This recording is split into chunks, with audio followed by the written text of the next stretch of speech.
A Armadilha Relativista, por Olavo de Carvalho. O ciclo de discussões sobre relativismo como visão de mundo, promovido pelo Banco Nacional de Ideias em São Paulo, oferece ao público 3 alternativas, dando-as como as únicas possíveis no presente estágio da evolução do pensamento. A. O relativismo. B.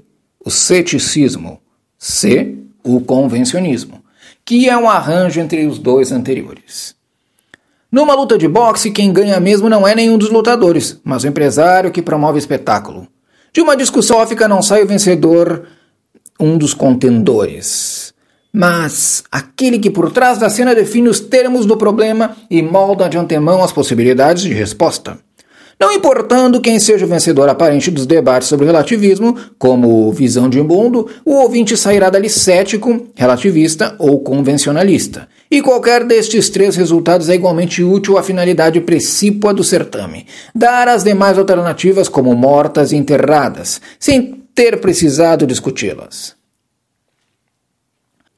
Concentrar obsessivamente a discussão em certas correntes de ideias para bloquear ao público acesso às outras tem sido a norma dominante nos debates culturais e filosóficos nesse país há pelo menos uma década.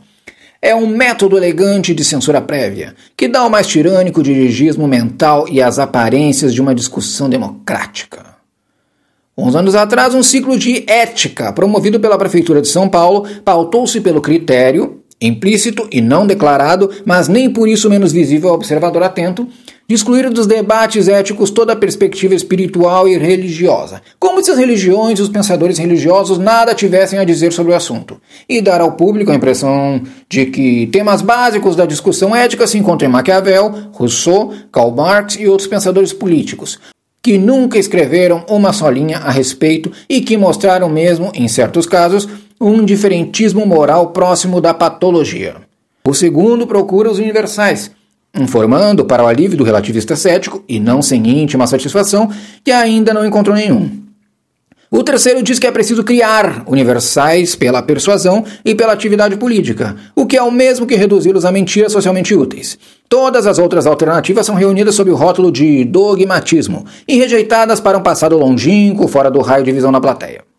No entanto, é absolutamente falso que o estado presente das investigações tenha fechado a questão em torno dessas alternativas.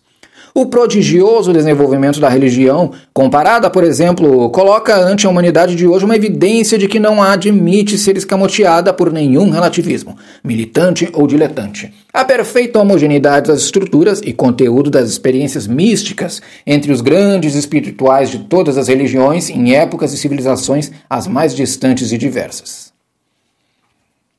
Os universais, aí revelados, não podem ser reduzidos a meras formalidades, nem ser explicados como efeitos de condicionamentos históricos, dada a diversidade das culturas em que se observa a recorrência dos mesmos fenômenos interiores. Não é necessário supor que a universalidade da experiência mística prove o que quer que seja. O ciclo não teve, enfim, outro propósito, nem outro resultado senão politizar a palavra ética, esvaziando-a de todo o significado interior e transformando-a num instrumento para uso imediato nos palanques. Agora a discussão sobre o relativismo impinge ao público inculto ou semiculto uma visão ainda mais seletiva e deformante das alternativas em jogo, dando a impressão de que o relativismo é a conclusão quase inevitável do desenvolvimento científico, e que contra eles a humanidade só tem 2 opções cabíveis: apegar-se aos universais formais do positivismo científico ou criar universais pela padronização de crenças coletivas. Em suma, só há 3 filosofias: o relativismo cético, o relativismo científico e o relativismo politicamente correto. O primeiro destrói todo o conhecimento ao negar os universais. Apenas ela coloca um obstáculo invencível: as pretensões de universalidade do relativismo, em qualquer de suas 3 versões.